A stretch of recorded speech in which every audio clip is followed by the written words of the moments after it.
Welcome, my beautiful souls. My name's Cheryl, and welcome to Ritual and Remedy. So, we are continuing with our detachment series. So, today's episode is episode 5, Detaching from Generational Trauma. So, to me, generational trauma is the emotional, behavioral, and belief based patterns that get passed down through the family line. Not because you chose them, but because someone somewhere in the lineage went through something so bad they never had the tools, the language, or the safety to heal it. So it's not about blaming your parents, your grandparents. It's about understanding the environment that shaped them. So using myself as an example, in my family, I come from a line of very strong, very capable women. But the sad thing about being strong and capable is you tend to attract a lot of weak, dependable men. And I remember this story that my grandma told me about her own grandma. So her own grandma was a very strong, hard-working, boss lady type woman, and she would do everything around the house. She'd also go to work. She was married. She would get the kids. She was carrying like heavy sacks of soil and potatoes, that sort of thing. She didn't idle. She didn't sit around because women weren't meant to be soft. They had to work. So one day she was going about her normal daily routine. She went to pick something up and she just got this sharp pain in her chest. And my nana said she remembers her saying, "Oh my God, I'm dead now." Because whatever she pulled or something, it really just felt like something seriously gone wrong here. And Nana says after that day, she was never the same again. She was weak. She was practically bedbound.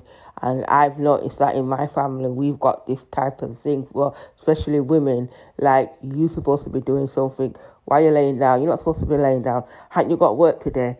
And even myself, growing up, it's the same thing. I remember being pregnant with my son.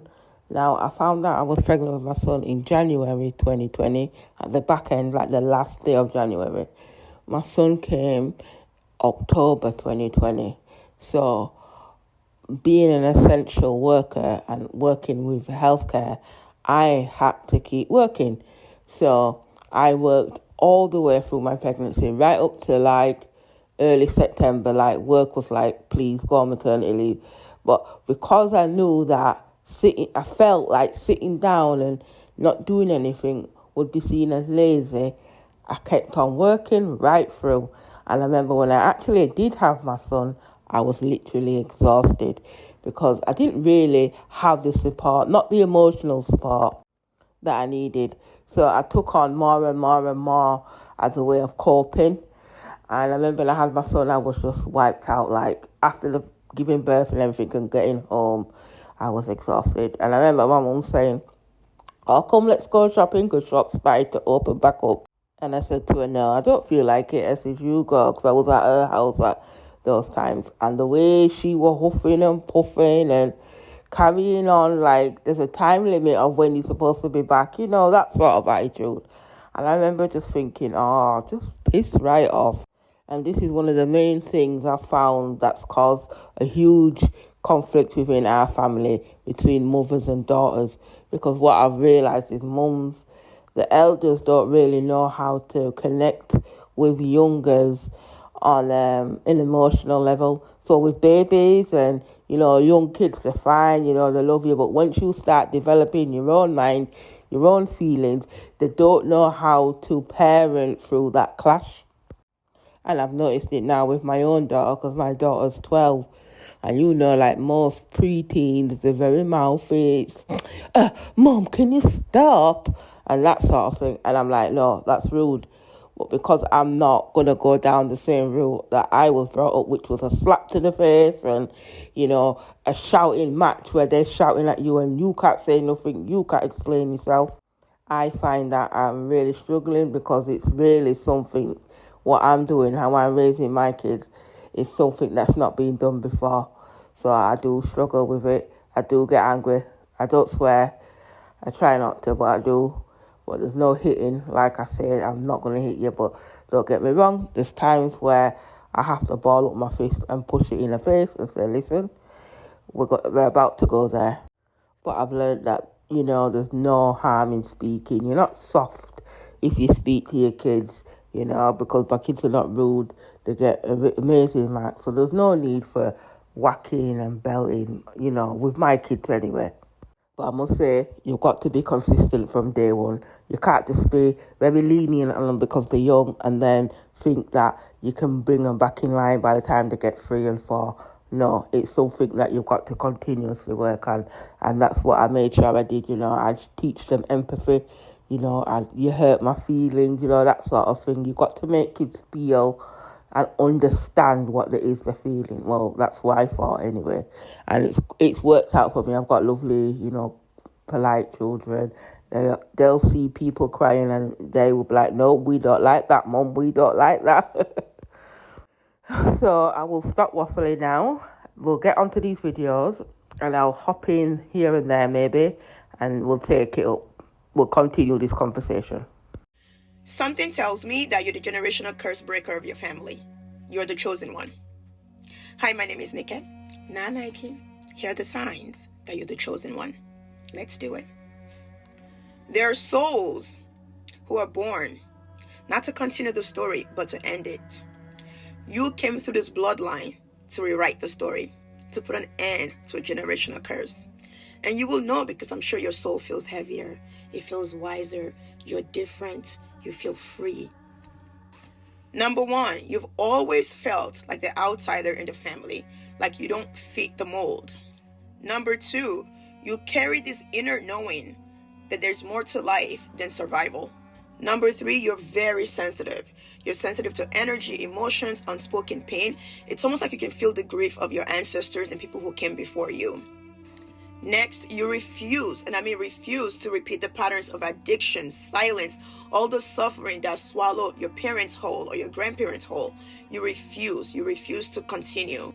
Next, and this one was very true for me growing up, you crave the truth. No matter how painful it is, you want to know the truth about your family so bad because lies feels poisonous to your soul. Next, you crave healing over hiding. You're willing to go into the shadows that everyone in your family runs from. Next, you are a rule breaker. You love to break rules. And not because you're rebellious, because your spirit recognizes cages. Next, you are drawn to spirituality, spiritual practices, and all the wisdom that seems to be forgotten in your family. Next, you carry a vision of the future where love flows freely, one that your ancestors never got to see. And last but not least, you know deep down that all the pain you feel, everything you go through, it's not yours. You're transmuting the sorrow of your ancestors, of your whole lineage, into light.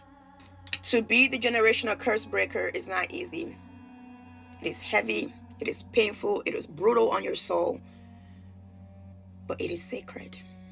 Remember, your ancestors are not mad at you for breaking generational curse. As a matter of fact, I believe they're standing behind you, screaming, free us, free us. It ends with you. It ends with you. Free us. And so when you walk bravely into the light, I want you to know that you're not just breaking generational curse for you. You're breaking it for the 7 generations behind you and the next 7 generations that's coming after you. So listen to me. You are the altar. You are the prayer. You are the answer. If you are the generational breaker of your family, I want you to write, it ends with me, below. I believe in you. And I pray you always believe in yourself. Stay fabulous. Bye-bye. I just wanted to add that this beautiful creator told not one lie. Every single statement was a bar. I must say, Spirit showed me that a lot of people's health, wealth, and true abundance is wrapped up in the trauma.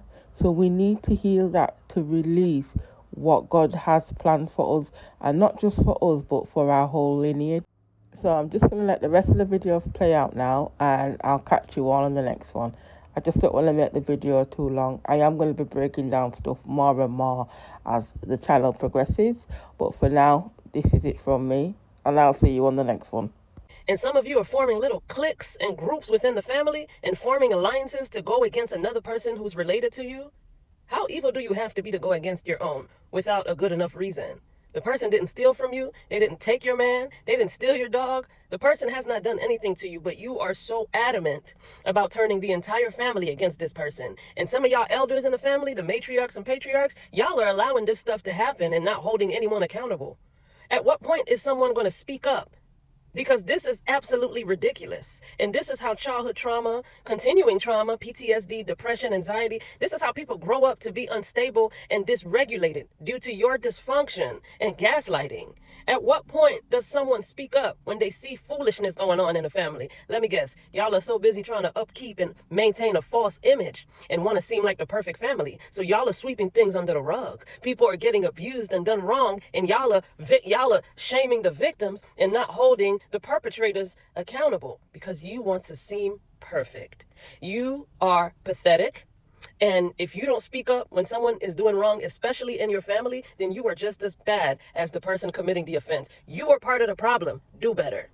I think the generational curse of not having good relationships with our parents as Jamaicans need to be studied, because I don't understand. It goes back many, many, many generations, right? And then I feel like it's up to this generation, the current generation, to break that cycle. But I don't understand it. You went through trial, abuse, tribulation with your parents, right? And then you grow up and come treat your children the same way. Like, I don't understand. I don't get it. I don't get it. And I know it's not all Jamaican parents. Some people have Jamaican parents and they have great lives and great relationships. But I feel like majority of us really got through it, you know? We really went through it. And it's up to us to make sure the next generation after us don't go through anything we went through. But that's so unfair. Why we have to grow up as children to put an end to it? It stops with us. One to our parents and our grandparents. So yeah, in conclusion, somebody need to study it. Somebody need to study this generational curse. You know, normal.